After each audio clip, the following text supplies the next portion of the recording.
Welcome back to Morning Joy, where truth matters.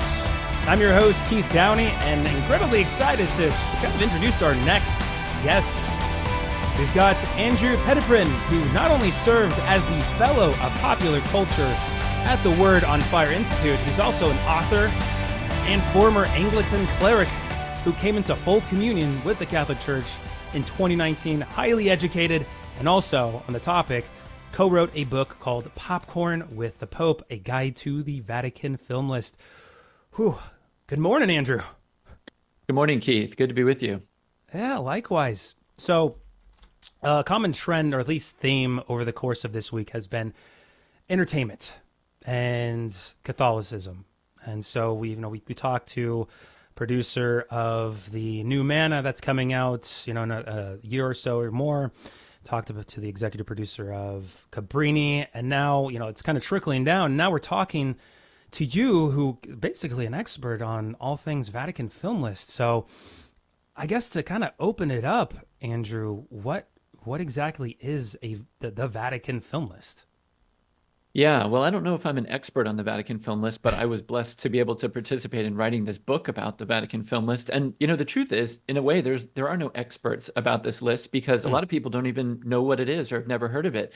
And it's a very simple thing, but also something really wonderful that I really want, and my co-authors really want people to know about. And here's what it is. In 1995, for the 100th anniversary of the motion picture, beginning really, the Pope St. John Paul II gave a speech to his what was called then the Pontifical Council for Social Communications. I think it's called something else now. But he gave a speech to them about film, and then later in that year, they produced a list, kind of without any fanfare or much explanation at all. Just published a list with the title at the top that said "Some Important Films." That was it. And on that list were 45 movies divided up into three different categories of religion, values, and art.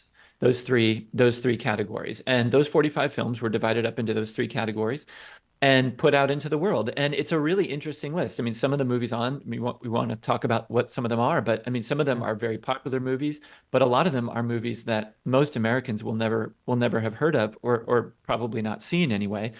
And it's such an interesting thing, this list, which I think is really significant for a whole lot of reasons. But I mentioned before that, your everyday kind of average Catholic probably hasn't heard of the list.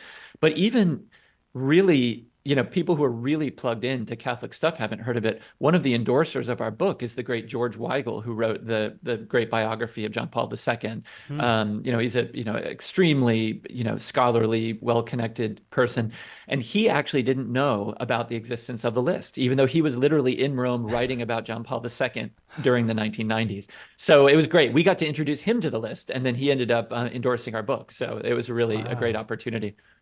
That is great. Wow, that's incredible. So you mentioned a little bit before, there was little fanfare. Here are some important films. Did they ever come out and explain as to why they released a list? No, not really. No. And sadly, not sadly, I mean, fortunately for us, for David and Michael and I who wrote the book, a book, at least in English, has never been written about these films. There's never been a commentary that's been published.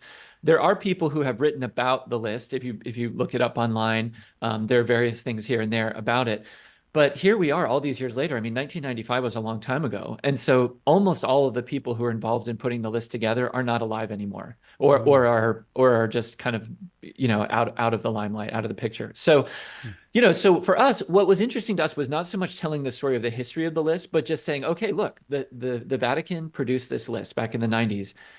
Let's talk about the films on the list. Let's analyze them. Let's promote them. Let's kind of create this book that then people can use as a starting point to explore some of these treasures that the Vatican itself says, hey, these are things you ought to look at. So, some of the movies on the list are things people have heard of, and I recommend starting with those movies if you're daunted by some of the the European movies with subtitles and stuff, right? I mean, It's a Wonderful Life is on there. That's one of the movies that I had the great opportunity to get to write about. The Wizard of Oz is on there. That was one of the movies that I also got to write about. Chariots of Fire is on there. That's a great movie that so many of us like grew up with, and just know we point to that movie as like, if you need a boost to your faith, watch that movie, right? If you want to just feel good about God and your vocation in life, right? So there are great movies like that. But then there are these other ones, like maybe you wade in a little bit deeper. You know, there's a movie on that list called Babette's Feast, which is a movie that is pretty popular among kind of, sort of quasi film oriented Catholic types. But it's when I watch it with my children. I mean, everybody loves that movie. Like if you just watch it, now it's in Danish, right? So you have to kind of get your head around, okay, I'm going to watch a movie with subtitles. It's a movie that's set in the past. It's set in the 19th century. But once you watch it, wow, it just blows you away. And then maybe you wade in a little bit deeper and a little bit deeper, explore some of the Italian neo-realist films like Rome Open City. Or maybe, I mean, there's so many, like maybe a silent film.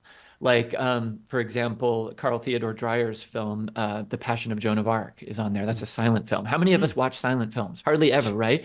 But why not? Why not try one? Because it turns out to be great if you just commit yourself to giving it a shot. Yeah, and especially this day and age when it just seems like Hollywood is just chunking out just awful stuff. Like we can go to this list and like you said, majority of the films probably we've never heard of or seen before. Great way to share with the family. I guess a question, were there any films as you're going through this book here where you're like, really? This movie? Why? Was there anything of that nature? Or were just like, oh yeah, this makes sense? No, I mean, one of the things about the list that's really interesting is you really, and we try to explore this in each chapter where we talk about each movie, but I mean, there are some that are real head scratchers, and you think, how did this movie end up on the list? One really interesting one, and it is a truly great movie, but it's Federico Fellini's film Eight and a Half. Now, Eight and a Half is unique on this list because it actually was condemned by the Legion of Decency, which was a group that began in the late 1930s in the United States as a response to Pope Pius XI's concerns about the film industry. And over the years, between the late 30s up through the early 1980s, this group issued ratings about films, and 100 and some odd, 140 or something films were condemned. One of them was Eight and a Half. So it's a really interesting thing that the Vatican is saying, hey, Catholics thought this wasn't such a good movie in the past, but actually it's got a lot that is there that could be edifying. But the reason that we can watch it is we're putting it in these categories, right? Some of the movies on the Vatican Film List fall under this category of art, right? So the Vatican is saying there are certain films for certain occasions and for certain audiences. Not everything is for all people, right? There are certain things that could be edifying for somebody else and could be a stumbling block for somebody else, right? So there's that. Just on another level, there were some movies that are tough, that are going to be tough to watch. For example, there's a 5-hour silent movie about Napoleon. That's one of the movies on the list. My colleague, Father Michael Ward, was the one of us who drew the short straw in having to watch that one. And I actually haven't even seen that one yet. So I'm going to use the book to read Michael's chapter and find out what I want to see from there. So yeah, so there's some of them. There are other ones like 2001: A Space Odyssey, which was a movie I thought I didn't like that much, but then I was assigned that one to watch again. It turns out I love it. I think it's really, really interesting. So, there's something for everybody on this list, and there's also a lot to challenge everybody if they're willing to kind of, eat your vegetables, as it were, to like sort of try and buck up and try something new. Interesting. Yeah. So if people crack open your book, what will they find out about each film? Is it like a review of quality or spiritual meditation or like a cultural essay? What will they find?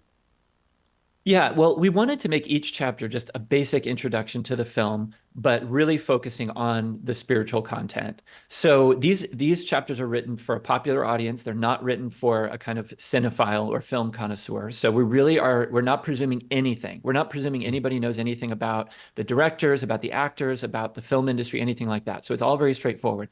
Also, in each chapter, we've included these tidbits, these sort of, factoids throughout. So, you can learn little things along the way and then maybe explore further. And then the last thing that we've done at the end of each chapter is we've added some discussion questions. So, and those are focused directly on people's spiritual lives. So what we imagine is people could use these books in groups, maybe a parish film club or just a group of friends who want to get together and watch movies, and they can use the chapter, read it, introduce themselves to what they're watching, and then also use the study questions as a springboard to maybe go deeper with their faith and engage with the art. Wow, that's a good point you put there. Like this book can help build like a parish community, like a group where people can get together. You know, iron sharpens iron, and what better way to do it than to watch movies together, and also having a guide like your book to kind of push forward that conversation of spirituality. So that's awesome. Now, one question I had is, so it's been almost 30 years since this list came out. Why hasn't the list been updated? Do you know? Yeah, that's a great question. That's a frequently asked question when we talk about the book. And, those of us who know about the list already and have kind of long appreciated it, we all have our kind of our own list in our minds of what if the Pope called me tomorrow and said, "Hey, Andrew, I want you to like be a part of this commission and create the next list." I've got films in my mind that I would like to have on there. But, the truth is I'm a little doubtful that another list will ever be made. I think that we've come to a different place with regards to entertainment and stuff like that. I have a feeling it would be a little bit too contentious to do it now. But the list itself is a real treasure, and it's something that we can draw from, even if we wish maybe there were some more movies from the 90s and the 2000s and beyond, because we know that there have been a lot of great movies in that period that could be edifying for the faithful. Yeah, I was just thinking, Tim mentioned in the chat there, Cabrini, I think, could be added as one of those films. But what about you, Andrew? If there was one film over the course of the last 30 years you had to pick, what would it be? Well, I'm a big film nerd, and I love foreign movies. So, I would probably pick a film by a group of directors called the Dardenne brothers. These two brothers from Belgium. They made a beautiful, beautiful movie a few years ago called The Sun, and it's just full of Christian kind of content. I would recommend The Sun by the Dardenne brothers. Sun, wow. Are you going to be sticking with us in the after show clubhouse, Andrew? Sure, I can stick around. Cool. All right. So if this is you in the audience out there, you got to listen to Mass. Perfect. Please pray for us. But otherwise, stay with us in the after show clubhouse. And thank you so much, Andrew Petiprin. We can find your book, Popcorn with the Pope, A Guide to the Vatican Film List, I believe on Word on Fire Institute. Fire.org. Got it. Wordonfire.org. Perfect. All righty. So, yes, we'll see you on Facebook and YouTube right after this for that after show clubhouse. Otherwise, if we don't see you, we'll see you bright and early on Monday morning, 6 a.m. Central, 7 a.m. Eastern. See you soon. This has been Morning Joy, where truth matters, hosted by Keith Downey. Take some joy with you today. Visit grnonline.com/joy to listen again, share a segment, or answer the question of the day. That's grnonline.com/joy.